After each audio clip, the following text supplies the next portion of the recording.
if you're like most of America, then you saw, or maybe you didn't see, the Love is Blind reunion last night. And we got a really good video. We want to talk about the pros and cons for Christians of watching Love is Blind. Now, full disclosure, did we watch Love is Blind? Have you watched it? I did watch the entire series. Oh my gosh, you a sinner. No, I'm just kidding. I saw tidbits here and there because my wife and my little brother, I got three, so you don't know who it is. But one of them watches it, which is interesting. But we want to go into the pros and cons of watching it as a Christian. I'm going to jump right in. The pros for me that I like about Love is Blind, or that I respect, is probably a better word, that I respect about Love is Blind, is the fact that they are getting to know somebody and evaluating if they want to date them without the pressure of, are they cute? Are they ugly? Or the distraction of that. Right, that's the better word. Because let's be honest, y'all. There is some ugly people. I mean, everybody beautiful in God's eyes. But there's some people who may not look the best, but they got amazing character that is just extremely beautiful. Yeah. And then there's people who are fine. I mean, goodness gracious, my God. I mean, there's some people who look amazing, but their attitude, the way they treat people they don't need, is ugly. Pretty much like Jackie from Love is Blind. I'm not throwing any shot. And let me put that disclaimer out as well. This is not any judgment on you, whether you watch it or not. Because I watched it. This is not judgment like, oh, no condemnation. There's no condemnation if you watched it or you didn't watch it. Also, there's no condemnation to the cast because we don't know those people. I actually respect them on the reunion. Like, a lot of them were... He watched the reunion, but he didn't watch all the episodes. A lot of them were trying to own up to some of the mistakes they made, or be like, look, like, I'm human, I've grown. So I respect that. Right. What about you? Yeah, I mean, I enjoyed the show a lot. Unlike you, I really like relationship reality shows. And I just like reality TV in general more than Tim does. I was a huge Married at First Sight fan, probably up until like the first or second year of our marriage, and Tim was like, what is this? But luckily for me, the show really started going downhill at that point. But anyway, this isn't about Married at First Sight. This is about Love is Blind. So I share all that to say I already have an affinity for such shows because I love seeing love. I love seeing people get together. And one of the things I love about shows like Love is Blind is the intentionality for people to actually sign up, go through all the vetting process that they need to go through to get on a show. And as I talked about during the reunion, like so much of their lives, or so much of this process, I should say, is publicized, and so many of us wouldn't want to go through that. We wouldn't want our business out there. These are regular people who are kind of turned overnight celebrities, and that's a lot of pressure. I'm sure there's a lot of scrutiny they got from their families, and we saw that even with Kwame, and his mom wasn't really supportive of the process, and that's a really hard thing. But clearly these people, they want to find love, and they want to find other people who are serious about that, and I really respect that. And most of us in the world today, we want to meet somebody casually at work, at the gym. We don't really want to put in time and intentionality and put ourselves out there and say, hey, I'm looking for somebody. We wouldn't go to even Christian mixers or even certain events, or even dating apps sometimes are really hard for people to put themselves out there in that way. So I love that about this show. I also love the urgency and the plan that they have. Now, unlike Married at First Sight, they don't get married right away on the show, which I love because I don't think that marriage is something you should go into lightly, and I don't think we do well with arranged marriages in the U.S. personally. But I love that there's a plan, and it's 30 days. It's hey, the first 2 weeks you're gonna date without seeing each other, and there's stages. The next stage is, hey, you're gonna go on a honeymoon. Don't love that part as a Christian, but I love the the stages of it, because a lot of us, are in relationships without a plan, and a lot of us are just kind of here dilly-dallying. We don't know when we're going to get engaged, when we're going to get married, but this show really forces the participants to make decisions instead of getting comfortable. Yeah, so let's get into the cons, and I got a lot. Goodness gracious. All right, so let me just be honest. You mentioned something. You said it about the going on a honeymoon before you married as a Christian. Or the vacation. I don't know if they actually call it a honeymoon in the show, but the vacation. Look, you butt naked in the bed with somebody. As a Christian, let's just be honest, that is not the most ideal situation to put yourself in. Now, again, I'm not talking about the people on the show. That's their business. But I'm just saying, for you watching that, you want to be careful, because not only that, there's other things that aren't even sexual that are toxic and unhealthy that are happening in this show. Now, these are real people. They're dealing with real things. None of us are perfect. Our marriage isn't perfect. But the reason I'm bringing that up is because you got to be careful if you're watching a lot of content, because Love is Blind, I'm sure it's not the only show you're watching.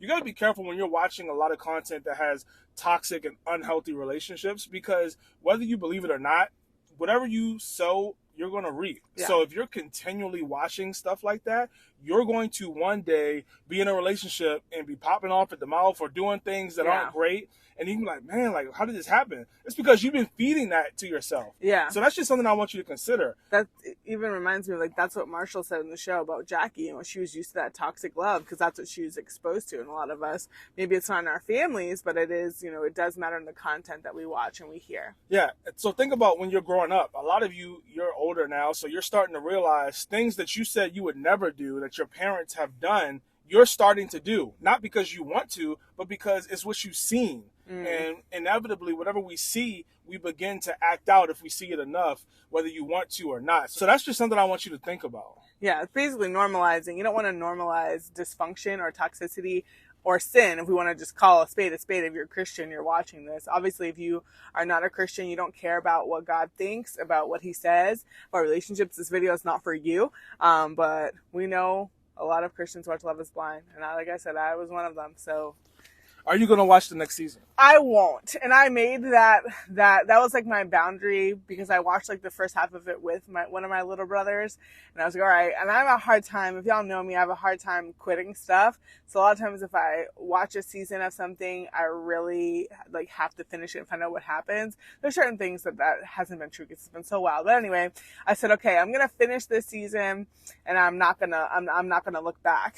Because those types of shows can be, I go into it thinking like, oh, it's people falling in love. But reality is 2-3 years down the road, most of those people are not together. So it's not really that healthy. I think it makes for good entertainment for, you know, a 30-day shooting period. And, you know, it's entertainment is what it is. It's not really establishing solid relationships. So that's why I won't be watching it again. But it was entertaining, you know, but also it makes me feel bad. And I look back, I'm like, these are people's lives. Like, these people got divorced for the sake of entertainment. Like, that's not cool. It's kind of like exploitation in a way. Yeah. Last thing I'll say is I'm just curious. And maybe you're a better Christian than me. That's actually possible. Like, you definitely could be stronger. It really is. It's possible that you're a stronger Christian than me. But for me personally, I can't sit there and watch the pool parties or the beach scenes or the fake making love or the real making love. Wow, I don't know. Wow. It's on camera. You tell me. Sure, you don't know. I can't watch that. That's too much for me. That's too much for my flesh, because unfortunately I grew up and all the dudes be like, yo, check that out. And then heads turning and then staring. And I don't need to go back to that. So that's my only question for you is this feeding lust? Like, is this show feeding lust that you have built up inside you? Nah, I know how to watch something and it don't affect me. Okay. That's just a question I want you to take to yourself. The last cons that I would add is the things that I don't like about the show is the pressure to be physically close really fast. Like, going from engaged, like, hey, I just saw your face, now we're engaged, now you're going to be sitting in a hotel room together. I don't love that, because I think that goes from 0 to 100. And like, kudos to all those couples who, like, you do meet and you are attracted to each other. Like, that's great. And, like, it's kind of, as a Christian, you know, it's kind of very dangerous for you to immediately be put, you know, in that situation. Now, I know not everyone, or I don't know who on the show is a Christian or who's not. But for me, watching that, similar to what you said earlier, like, I wouldn't want you guys or anyone to watch that and think like, oh, this is how it's supposed to go. If I'm physically attracted to somebody, I just let loose and I have all this access to them now that we're engaged. Because, you know, the real problem is when you're engaged, you're not married. Like, I know it's a big step, and it is, of course, way more serious than dating, but it's not marriage, and you shouldn't have, you know, marriage privileges while you're engaged. So I didn't like that part of it.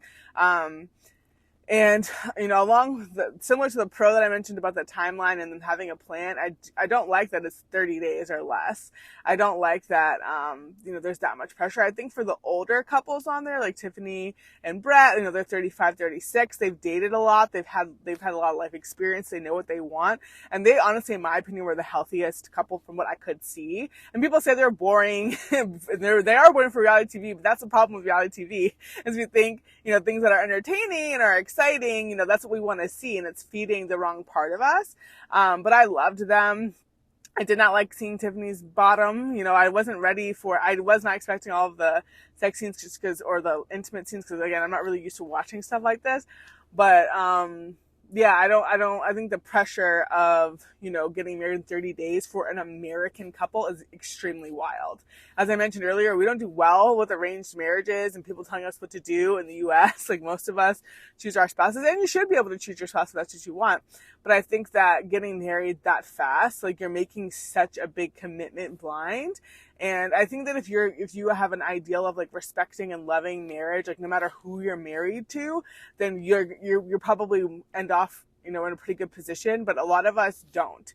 A lot of us are like, oh, well, we have more of the like contract instead of covenant mindset when it comes to marriage. And I think that can be kind of displayed in this show. Like, it shows like, oh yeah, like, oh, once I see you. And I haven't watched other seasons, but I've heard that they're like more toxic than the season 4 that just finished. And there's way more couples that have been broken up even before they got to the altar.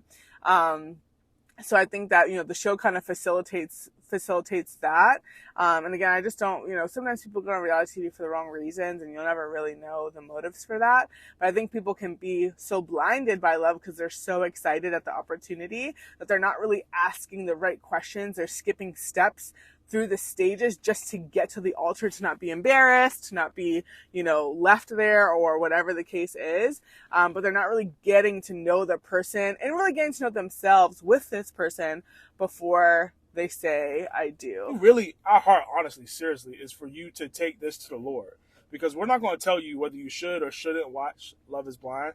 But we would love for you to take it to the Lord and say, God, like, should I watch this again? Is this something that you are okay with me watching? And then whatever he says or whatever piece you may have from that, go with that. So you let us know in the comments, do you watch Love is Blind? Why or why not? No judgment. We would love to know. See y'all soon. Thanks for watching this video. To get more Christian relationship advice, subscribe to our channel. And make sure you check out our other videos as well.